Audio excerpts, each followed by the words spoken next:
a pleasure to be here, and I want to thank all the previous speakers who I have found very, very thought-provoking. I am going to go through these slides super fast, but you can obviously have all of them.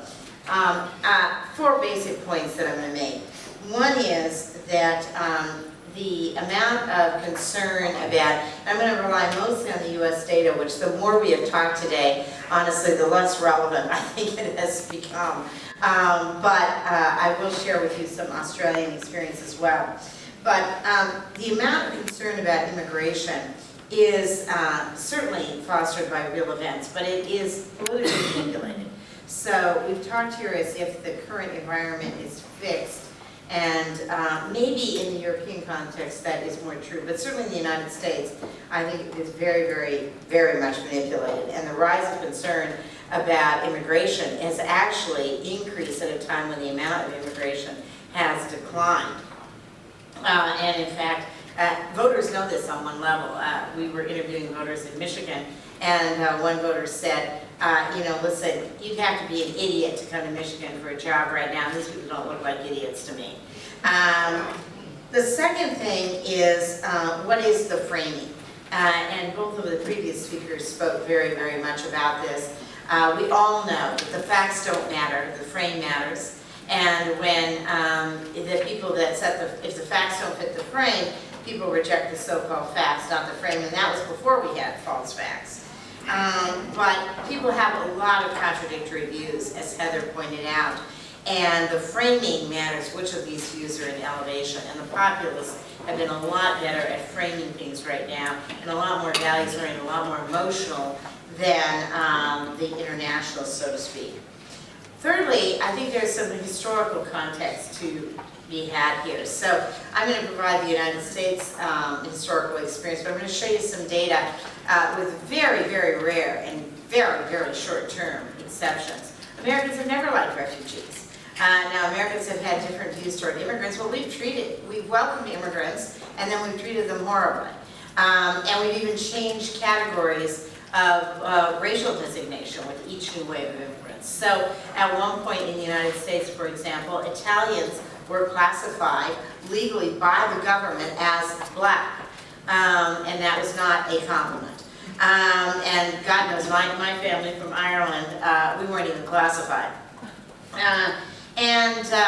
People were called, even when people were coming over legally and legitimately, they were constantly called as having come over illegally and illegitimately. So, at least in the United States context, we should understand that no one has ever liked, that there's always been pressure against immigrants, and no one has ever liked refugees.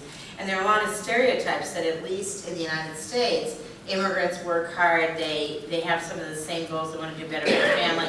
Refugees just come over here, they don't want to be Americans, and they take a lot of government services that the rest of us all have to pay for. So it is important to keep in historical context. Also, the Americans, at least, have dramatically, now you have real numbers in Europe, but in America, they have dramatically exaggerated the number of refugees. So you would have thought we were taking 10 million Syrians as opposed to 10,000. And in my home state of Montana, which is also Christina's home state, our governor made the mistake of saying, well, we'll take some Syrians. That would have been like 5 families taken by the Methodists into Montana. But you would have thought we were taking all 10,000 tomorrow. And in fact, state legislators who had never to their knowledge met a Syrian, much less volunteered to take one, lost in their campaigns because of their quote-unquote willingness to take all the Syrian refugees day after the election into Montana. And then I want to show you some messages, both successful and non-successful. Actually, let me get it quicker. Thank you. Oh, no, let me grab it quicker for this slide. Thank you. Thank you very much. So, we're going to do a very quick tour of the landscape here. But first of all, Donald Trump, for the Americans in the room, this is going to be post-traumatic stress syndrome. These are all the different kinds of things that Donald Trump accused immigrants of and refugees of. Literally the only thing he didn't accuse them of was causing cancer. I don't know how he missed that option. Here you see the manipulation of immigration as an issue in the United States. And you can see the black line is immigration, and immigration going up and down from 4% to 13% at its height. Notice the line that tends to correlate with it, dissatisfaction with government, a very, very important theme that people have raised here, and that highly correlated with being able to elevate the concern about immigration across countries is the immediacy of the concern about dissatisfaction. People hold mutually contradictory views. Now, we all know as political consultants, right, that voters hold mutually contradictory views and usually deeply resent having it pointed out to them. So at least as pollsters, we're not looking for consistency here, but it is important to note that people were simultaneously able to say groups are highly discriminated against. 62% of Americans say that Muslims are discriminated against and perfectly willing to ban them at the same time. Particularly if it was referred to as an ethnic group as opposed to a religion, because we know from second grade we're not supposed to discriminate against religion, even though it sure feels good to do that sometimes. Here is the historical data about refugees in the United States. Let's not pretend America ever wanted refugees. 72% in 1947 said, I am opposed to European refugees. 60% said, I am opposed to Jewish refugees in 1948. At the height of the Vietnamese crisis, 1975, 49% were opposed to Vietnamese refugees. 1977, 71% opposed, and the data go on and on. In fact, current attitudes are kind of benign compared to historical attitudes. So it's not like, at least in the United States, anyone ever wanted refugees. That we were ever, we pretend, why don't we appeal to our humanitarian instincts? Well, in the United States, we haven't had any humanitarian instincts to appeal to. So that's kind of liberating for our side. Then we look at the different kinds of current attitudes. A ban on people entering from Muslim countries, 42% approve. Great partisan differences here. 83% of GOPers approving of it, 42% of independents, 14% of Democrats. Indefinitely suspending the United States Syrian refugee program, only 36% approved, but 71% of Republicans approving. These attitudes have become extremely partisanly polarized, and several of the other speakers have talked about that. And as long as these attitudes are used to partisanly polarize, and as you so eloquently said, as our politics has shifted from caring about the independents, which moderated our politics, to mobilizing each side and depressing the other side, which is something we never say publicly, but is in the room very solidly, then these attitudes will remain. We will look for issues that partisanly polarize rather than issues that bring us together, and that is extremely, extremely dangerous. Here are a host of other attitudes. Bipartisanship. Democrats, we like to feel superior because only 14% of us support the ban on Muslim refugees. That's because Trump supported it. If our guys had put it in place, we probably would have been more supportive of it. So you look down here at some of these data, and it's not like the Democrats are in great shape. Prevent unqualified immigrants from receiving government benefits. 58% of Democrats say that's important. Taking in civilian refugees trying to escape war and violence. 40% of Democrats say that is important. 79% of Republicans.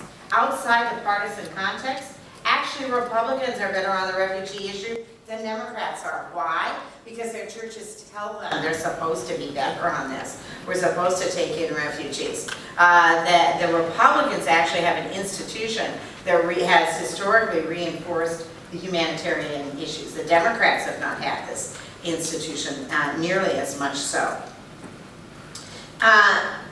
Again, people have mutually contradictory views. Americans across the board, 72% say that immigration is good for the country.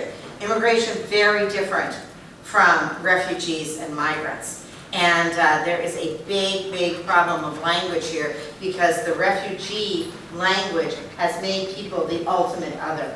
And we've seen that certainly in other contexts as well, not just the American context. Look at the Australian context. I don't know, are there any Australians in the room? Well, the Australians have made the Americans look good, and that's hard to do in terms of their immigration policy. How do we talk about immigrants, migrants, and refugees? First of all, common identity and common experience. If we are in the age of identity politics, we can bemoan that all we want, or we can try to co-opt it.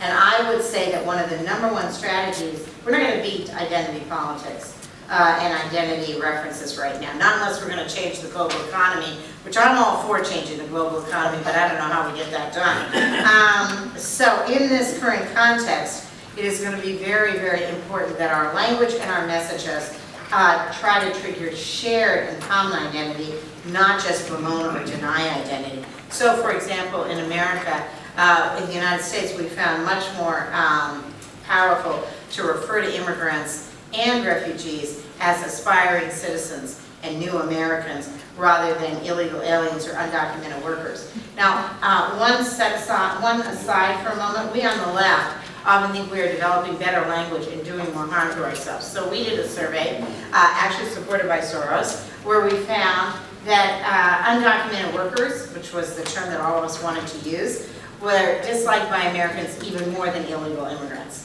And we thought we were being PC. So we went into focus groups to find out why that was true. And we asked, God bless the pragmatism, at least of Americans. So we asked, what about undocumented workers? Why is that even more negative? And people said, well, think about it. Everyone has an illegal ID in America. My son has an illegal ID to get a drink. If these people are undocumented, they won't even go get an illegal ID just like everybody else does. They must be terrorists. Otherwise, why in the world would you get an illegal ID just like my son does?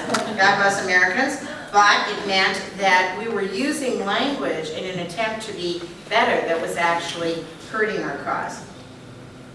Obviously, the illegal framework, extremely, extremely dangerous. And this whole rule of law, which is very, very nationalistic, and I think the previous speakers who talked about the power of breaking the rules. Americans, of course, have loved to break the rules forever. There is a very famous anthropological experiment that was done where Brits, Germans, and Americans were hypothetically given a set of rules and told to get to the top of the mountain. I don't know what happened with the Brits. I think they followed the rules, but they didn't get to the top of the mountain first. The Germans followed the rules, got to the mountain, but just behind the Americans. The Americans read the rules, threw them out, got to the top of the mountain. The Germans wanted to throw them out. The Americans said, screw it. We read the rules, but we got to the top of the mountain first because the rules didn't make sense.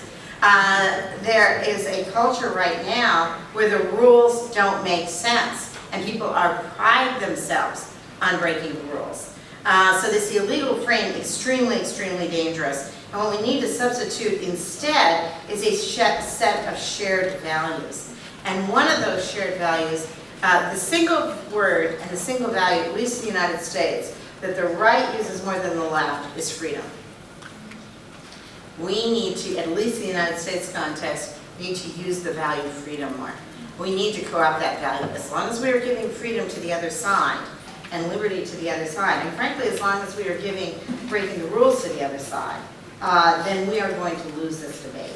It is appalling, of course, to Americans to tell you that Donald Trump won the election based on character. That's shocking, right? But change was the #1 character trait that Americans wanted in their election. It beat honesty.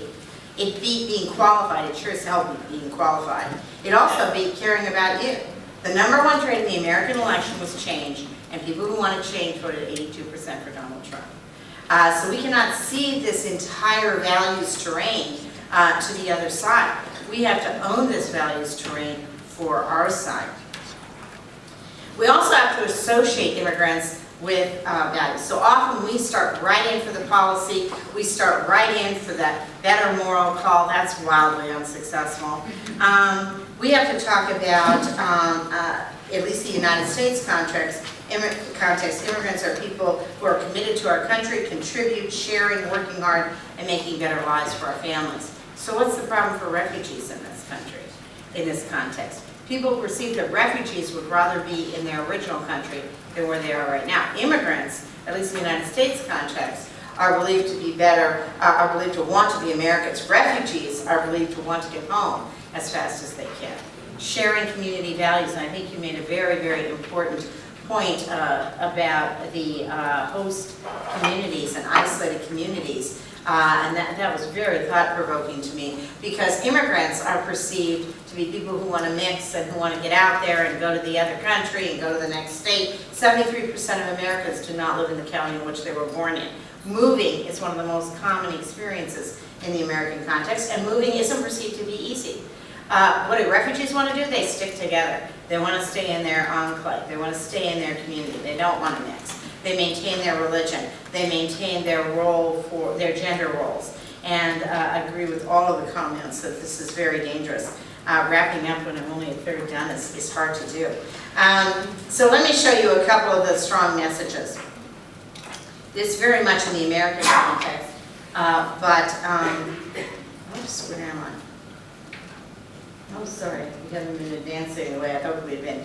America is a nation of values, founded on the idea that all men and women are created equal. We hold these truths to be self-evident, that all people have rights, no matter what they look like or where they come from.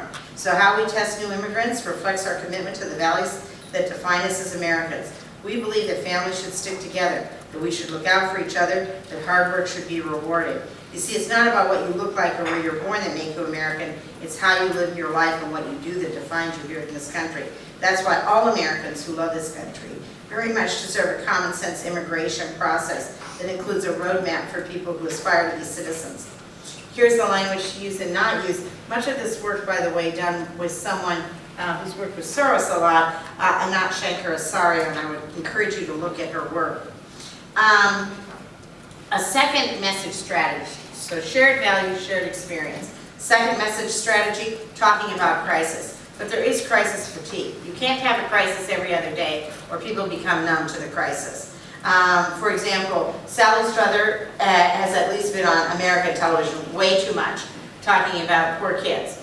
Now people are sick of poor kids. It's like, who cares about poor kids anymore? We saw them on Sally Struther's every night this week. People get compassion fatigue very, very fast. But when you have a legitimate crisis, it can be important to talk about that crisis. What are some of the message principles that apply? Lead with values. Family, freedom, fairness, and treating others the way you want to be treated. One of the strongest messages across cultures is the golden rule. Provide aspirational calls to create something good. We always start with the problem. People know the problem. People do not want more problems. People do not want to buy a deck chair on the Titanic.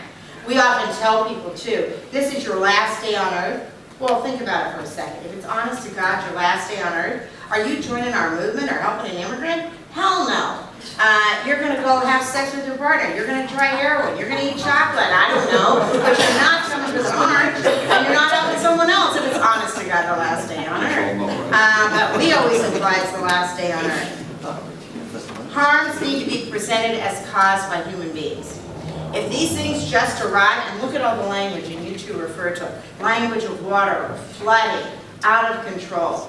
No, these are human-caused problems, and then they can be human-solved. Somebody did this. Somebody wrote the rules, and we can rewrite the rules. Use verbs like choose, create, decide. Put people in power. As long as we leave our side feeling powerless, then we're not going to make any progress. Name what people are for, not what they left from. Seize the moral high ground by talking about what's right. We often talk about things in very transactional terms. This will save money. These people are doing jobs that Americans don't want to do. Well, hell, maybe Americans do want to do them now in this recession, or maybe if these jobs pay better, everybody would want to do them. You have to talk about what's right, not what is pragmatic. People reject the facts. First of all, now we don't even have facts, so this is very liberating. But at one time we had facts, and we thought they were determinative. Well, actually, people reject the facts. People are also horrible at math. Americans are particularly horrible at math. So let's not think that a fact is going to be dispositive in any way. The frame is dispositive. And when we call attention to nation or nationality, we hurt our cause. It is better to talk about people, children, people with shared values, not about a nationality if we want to overcome some of the trends. I'll leave the rest of this for you to look at before I get the Irish hook, and I know what that's like. and I look forward to your questions.